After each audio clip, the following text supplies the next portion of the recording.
ಮಂಗಳೂರಿನ ನಂಬರ್ ಬರುತ್ತೆ, ಅದ್ರ ಬಗ್ಗೆ ನೀವು ಮಾತಾಡ್ತಾ ಇದ್ರಿ, ಬಹಳ ಡೇಂಜರ್ ಅಂತ. ಪರಿಹಾರ ಏನು ಹಾಗಾದ್ರೆ? ಇಲ್ಲೇನಾಗುತ್ತೆ, ನಾನು ಯಾವಾಗಲೂ ಕೂಡ ದೇವ್ರಿಗಿಂತ ಗ್ರಹಗಳನ್ನ ಅತಿ ಹೆಚ್ಚು ನೆಮ್ಮಂಥ ಮನುಷ್ಯ. ನಾನು ದೇವ್ರನ್ನ, ನಾವೆಲ್ಲರಿಗೂ ದೇವ್ರು ಇರ್ತಾರೆ, ಅವರು ಮನೆ ದೇವ್ರು ಇರ್ತಾರೆ. ಹಾಗಾಗಿ ಗ್ರಹಗಳು ಯಾರಿಗೂ ಮನೆ ದೇವರಿಲ್ಲ, 100%. ಎಲ್ಲರಿಗೂ ಒಂದೇ ಆದಂಥ ವೈಬ್ರೇಷನ್. ಇಲ್ಲೇನಾಗುತ್ತೆ, ಈ ಸರಿ ಮಂಗಳೂರನ್ನ ಹೆಸರು ಯಾವಾಗ ಶನಿ ಚೇಂಜ್ ಆದ, ಮೀನರಾಶಿಯಿಂದ ಕುಂಭರಾಶಿಯಿಂದ ಮೀನರಾಶಿಗೆ ಬಂದ, ಅದು ವೆರಿ ಡೇಂಜರ್ ಆಗ್ತಾನೆ, ಬಹಳ ವಿಶೇಷ. ಇಲ್ಲೇನಾಗುತ್ತೆ, ಸಿಂಹ ರಾಶಿಗೆ 2ನೇ ಮನೆಗೆ ಶನಿ ದೃಷ್ಟಿ ಬೀಳುತ್ತೆ, ವಾಕ್ಸ್ಥಾನಾಧಿಪತಿಗೆ ಶನಿ ದೃಷ್ಟಿ ಬೀಳುತ್ತೆ.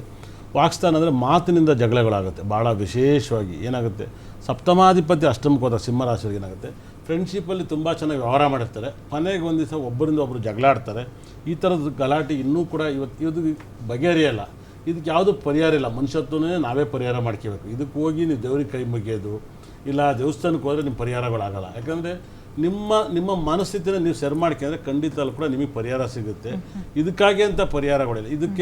ಇದಕ್ಕೇನಪ್ಪ ಆಗುತ್ತೆ ಅಂದರೆ, ನಿಮ್ಮ ಕೋಪವನ್ನು ನೀವು ಕಂಟ್ರೋಲಿಗೆ ತರಬೇಕಾಗುತ್ತೆ. ಇವಾಗ ಎಲ್ಲರಿಗೂ ಕೋಪ ಬರುತ್ತೆ, ಯಾರಿಗೆ ಕೋಪ ಬರೋಲ್ಲ. ಕೋಪ ಬಂದಂಗೆಲ್ಲ ಮಾತಾಡೋಕ್ಕಾದ್ರೆ ಇವ್ರ ಲೈಫಲ್ಲಿ ಏನು ಸಕ್ಸಸ್ ಮಾಡೋಕ್ಕಾಗಲ್ಲ.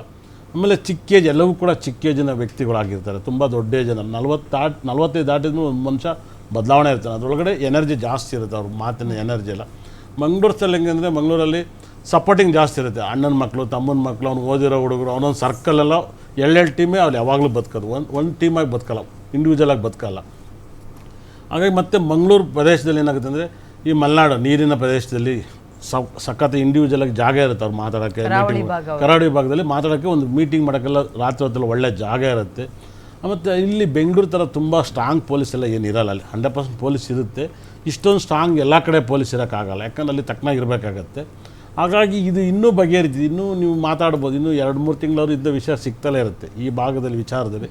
ಒಬ್ಬೊಬ್ಬರು ಮಕ್ಕಳು ಎತ್ತಿರೋರು ದಯವಿಟ್ಟು ಅವರೆಲ್ಲರೂ ಕೆಲಸಕ್ಕೆ ಕಳಿಸಿದ್ರೆ ಬೆಟ್ರ್. ಮಂಗಳೂರಿಂದ ಬೇರೆ ಎಲ್ಲರೂ ಹೋಗಪ್ಪ, ಜಾಸ್ತಿ ರೌಡಿ ಜಾಸ್ತಿ ಮಾಡ್ತಿದ್ದೆ, ಗಲಾಟೆ ಜಾಸ್ತಿ ಮಾಡ್ತಿದ್ದೆ, ದಯವಿಟ್ಟು ಒಂದು 5-6 ತಿಂಗಳು ಹೋಗಿ. ನೆನ್ನೆಲ್ಲ ಡಿಬೇಟಲ್ಲಿ ಅದನ್ನೇ ಕೇಳ್ತಾ ಇದ್ದೆ. ಮುಂಚೆ ಎಲ್ಲ ಹೆಣ್ಮಕ್ಳಿಗೆ ಹೊರ ಮನೆಯಿಂದ ಹೋಗ್ಬೇಕಾದ್ರೆ ಜೋಪಾನ ಕಣಮ್ಮ ಮನೆಗೆ ವಾಪಸ್ ಬರ್ಬೇಕಾದ್ರೆ ಅಂತ ಹೇಳ್ತಾರೆ. ಬಟ್ ಈಗ ಅದೇ ಹೆಣ್ಮಕ್ಳು ತಂದೆ ತಾಯಿ ಆಗಿದ್ರೆ ಮಗಂಗೆ ಅಥವಾ ಹೆಂಡತಿ ಆಗಿದ್ರೆ ಗಂಡಂಗೆ ಜೀವಂತವಾಗಿ ಮನೆಗೆ ಬನ್ನಿ ಅಂತ ಕರೆಯೋ ಪರಿಸ್ಥಿತಿ ಮಂಗಳೂರಿನಲ್ಲಿ ಬಂದಿದೆ. ಹೌದು, ಇದು ಜಾಸ್ತಿ ಆಗುತ್ತೆ, ಇನ್ನೂ ಜಾಸ್ತಿ ಆಗುತ್ತೆ. ಇನ್ನೂ ನೋಡಿಬೇಕು, ಇನ್ನೊಂದು 3-4 ತಿಂಗಳೊಳಗೆ. ಕಾರಣ ಏನಂತೀರಿ? ಅಗೇನ್ ಗ್ರಹಗಳೇ ಕಾರಣ. ಗ್ರಹಗಳು ಅವು ಯಾವ ದೊಡ್ಡಪ್ಪ ಚಿಕ್ಕಪ್ಪನ ಮಕ್ಕಳಲ್ಲ. ಇಲ್ಲ ನಾವು ದುಡ್ಡು ಕೊಟ್ಬಿಟ್ಟಿದ್ದೀವಪ್ಪ ಪರಿಹಾರ ಮಾಡೋಂತ ಕೇಳಲ್ಲ. ಅವು ನಮ್ಮ ಸಾಫ್ಟ್ವೇರ್ ಇದ್ದಂಗೆ 100%. ನಾವು ಎಲ್ಲರ ಕೈಲೂ ಮೊಬೈಲ್ ಇರ್ಬೋದು, ಇಂಟರ್ನೆಟ್ ಆಫ್ ಮಾಡಿಬಿಟ್ರೆ ಯಾವ ಮೊಬೈಲು ವರ್ಕ್ ಆಗೋಲ್ಲ. 100% ಗ್ರಹಗಳು ಇಂಟರ್ನೆಟ್ ಇದ್ದಂಗೆ.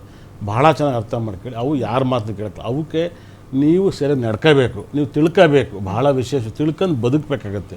ಇವಾಗ ನೋಡಿ, ಹಂಗೆ ನೋಡೋದಾದ್ರೆ ಇಡೀ ರಾಜ್ಯ ಅಂತ ತಗೊಂಡಾಗ ಆ ಭಾಗದಷ್ಟು ದೇವರನ್ನ ದೈವವನ್ನ ನಂಬುವಂಥವ್ರು ಬೇರೆ ಕಡೆ ಇಲ್ಲವೇ ಇಲ್ಲ. ಆ್ಯಂಡ್ ದೇವರು ಅಂತ ಹೋಗೋದು ಆ ಭಾಗಕ್ಕೆ. ಎಕ್ಸಾಂಪಲ್ ಧರ್ಮಸ್ಥಳ ತಗೊಳ್ಳಿ, ಕರಾವಳಿ ಭಾಗಕ್ಕೆ ನಾವು ಹೋಗೋದು, ಚಿಕ್ಕಮಗಳೂರು ಕರಾವಳಿ ಭಾಗಕ್ಕೆ ಹೋಗೋದು. ಆ್ಯಂಡ್ ದೇವರಿಗಿಂತ ದೈವವನ್ನ ನಂಬುವಂತಹ ಜಾಗ ಅಂದರೆ ಕರಾವಳಿ ಭಾಗ ಮಾತ್ರ.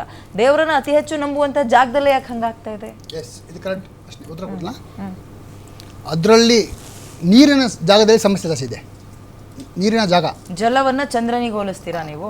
ಓಕೆ, ಅದು ಯಾಕೆ ಅಂದರೆ ಅದು ಹೇಳ್ತೀನಿ ಕೇಳಿ. ಯಾಕೆ ಆಯಿತು ಅದು ಹೇಳ್ತೀನಿ. ಮೀನರಾಶಿಯಲ್ಲಿ ರಾಹು ಗ್ರಹ ಇರೋದು ಹೋದ ವರ್ಷದಿಂದನೇ.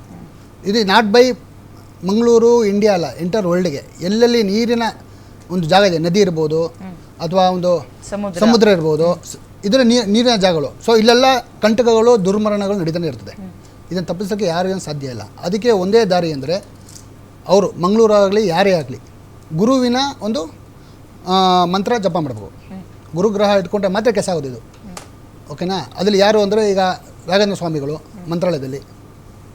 ಓಕೆ, ಸೊ ಅಂತ ಅವ್ರನ್ನ ಇಟ್ಕೊಂಡ್ರೆ ಅವರು ಕಾಪಾಡ್ತಾರೆ. ಒಂದು ಧರ್ಮದವ್ರು ಮಾಡ್ತಾರೆ, ಇನ್ನೊಂದು ಧರ್ಮದವ್ರು ಹಿಂದೂಗಳು ಪರ್ಟಿಕ್ಯುಲರ್ ಹಿಂದೂಗಳು ಹೇಳ್ತಾರೆ ನಾನು. ಓಕೆ, ಅಲ್ಲಿ ಶಿರಡಿ ಸಾಯಿಬಾಬಾ ಇರ್ಬೋದು, ಗುರುಗಳ ಗುರು ಆದಿಗುರು ಇದ್ದಾರೆ, ದತ್ತಾತ್ರೇಯ. ಅವ್ರನ್ನ ಇಟ್ಕೊಂಡ್ರೆ ಯಾರೂ ನಿಮ್ಮನ್ನ ಏನೂ ಮಾಡೋಕ್ಕಾಗಲ್ಲ. ಹಿಂದೂಗಳಿಗೆ ಇದೊಂದೇ ಪರಿಹಾರ ಇರೋದು. ನೀವು ಏನೇ ಪರಿಹಾರ ಮಾಡಿದ್ರು ಸುಮ್ಮನೆ ಲಕ್ಷಾಂತರ ರೂಪಾಯಿ ಕೊಟ್ಟು ಹೋಮ ಮಾಡಿಸಿ, ಕೋಟ್ಯಾಂತರ ರೂಪಾಯಿ ಕೊಟ್ಟು ದೇಶ ಸುತ್ತಿ ಏನು ಪ್ರಯೋಜನ ಇಲ್ಲ. ಇವ್ರನ್ನ ಇಟ್ಕೊಂಡ್ರೆ ಇವರ ಗುರುಗಳ ಸೇವೆ ಮಾಡೋರು ಮಾತ್ರ ಇದು ಪರಿಹಾರ. ಇದು ಒಂದೇ ಸಿಂಪಲ್ ನಿಮ್ಗೆ ಹೇಳೋದು. ನಾನು ಯಾರೂ ಪರಿಹಾರ ಕೊಡಲ್ಲ. ಅದು ನಾನು ಈಗ ಯೋಚನೆ ಮಾಡಿ ನಾನು ಒಂದು ತೀರ್ಮಾನ ತಗೊಂಡಿದ್ದು. ದೇವರ ಆಜ್ಞೆ ಇಲ್ಲದೆ ಒಂದು ಹುಲ್ಕಡ್ಡಿನೂ ಜರ್ಗಲ್ಲ ಅಂತ ನಂಬದು ಜಾಸ್ತಿ ಈ ಧರ್ಮದಲ್ಲಿ ಅಲ್ವಾ, ನಮ್ಮ ಧರ್ಮದಲ್ಲಿ. ಹೀಗಿರುವಾಗ ಕೆಲವೊಂದು ಮುನ್ಸೂಚನೆಗಳು ಮುಂಚೆನೇ ಸಿಕ್ಕಿತ್ತು. ನಾನು ಆಲ್ರೆಡಿ ಹೇಳ್ದಂಗೆ ಮುಲ್ಕಿ ತೇರು ದುರಂತ, ಅದೇ ಭಾಗದಲ್ಲಿ ತೇರು ಮುರಿದು ಬಿದ್ದಿತ್ತು. ಇಷ್ಟು ವರ್ಷ ಆಗದಲ್ಲೇ ಇರುವಂತಹ ಅಪಶಕುನ ಈಗ ಆಗಿದೆ ಅಂತಲೂ ಮಾತಾಡಿದ್ರು. ಸೊ ಅದೆಲ್ಲದು ಇಂತಹ ಈ ಕೋಮುಗಲಭೆಗೆ ಅಥವಾ ಸಾವು ನೋವಿಗೆ ಅಥವಾ ಪ್ರವಾಹಕ್ಕೆ ಅಗೇನ್ ಸಾವು ನೋವಿಗೆ ರಕ್ತಕ್ಕೆ ರಕ್ತಪಾತಕ್ಕೆ ಒಂದು ಮುನ್ನುಡಿ ಬರೆಯುತ್ತೆ ಅಂತ ಹೇಳ್ತೀರಾ ನೀವು? ಸೂಚನೆ ಅದಲ್ಲ. ಅದೇ ಆಗಲೇ ನಿಮ್ಗೆ ಹೇಳಿದೆ ಯಾವ ರಾಶಿ. ಒಂದು ಮಿಥುನ ರಾಶಿ, ಸಿಂಹ ರಾಶಿ, ತುಲಾ ರಾಶಿ, ಕುಂಭ ರಾಶಿ ತುಂಬ ಡೇಂಜರು ಮುಂದಿನ ವರ್ಷ ಗಂಟ. ಆ ಒಂದು ರಾಶಿಯಲ್ಲಿ ಯಾರು ಹೆಸರಿಟ್ಟಿರಲಿ, ಫಾರ್ ಎಕ್ಸಾಂಪಲ್ ಈಗ ಕುಂಭರಾಶಿ ಅಂದೆ, ಅದಕ್ಕೆ ಸುಭಾಷ್ ಶೆಟ್ಟಿ ಕುಂಭರಾಶಿ ಬರುತ್ತೆ. ಓಕೆ, ಕಮಲಾಸನ್ ಬಂದು ಮಿಥುನ ರಾಶಿ ನೀವು ಬರುತ್ತೆ. ಹಂಗೆ ಕೇಳಿದ್ರೆ ನಾನು ಇನ್ನೊಂದು ಪ್ರಶ್ನೆ ಹೇಳಿ. ಕೇಳಿ. ಫಾಜಿಲ್ ಅಂತ ಸತ್ರು, ಅದು ಯಾವ ಅಕ್ಷರಕ್ಕೆ ಅಂತ ಎಸ್, ಅದು ಕನ್ಯಾ ರಾಶಿ ಬರ್ತದೆ. ನಾನು ಅವಾಗಲೇ ಏನಿದೆ ಕನ್ಯಾ ರಾಶಿನೂ ಸರಿ ಇಲ್ವಾ? ಅಲ್ಲ, ಈಗ ನೀವು ಈ ಕೇಳಿದ ಪ್ರಶ್ನೆ ಈಗ ಒಂದು ತಿಂಗಳು 2 ತಿಂಗಳ ಸರಿ ಇಲ್ಲ. ಫಾಜಲ್ ಅಲ್ಲ, ಆವಾಗಲೇ ಹೇಳಿದೆ ಪವಿತ್ರ ಗೌಡ, ಫಾಜಲ್ ಆ್ಯಂಡ್ ದೇವೇಗೌಡ ಮೊಮ್ಮಗ ಪ್ರಜ್ವಲ್. ಓಕೆನಾ, ಎಕ್ಸಾಂಪಲ್ ಹೇಳಿದ್ದಾನೆ. ಅಲ್ಲ, ಹೋದ ವರ್ಷದಿಂದ ಈ ವರ್ಷ ಗಂಟೆ ಇನ್ನು 1 ತಿಂಗಳು 2 ತಿಂಗಳು ಹಾಗೆ ಕಂಟಕ ಅವರಿಗೆ. ಈಗ ನಾನು ಇನ್ಮೇಲೆ ಕಂಟಕಗಳು ಹೇಳ್ತಾರೆ ನಿಮಗೆ.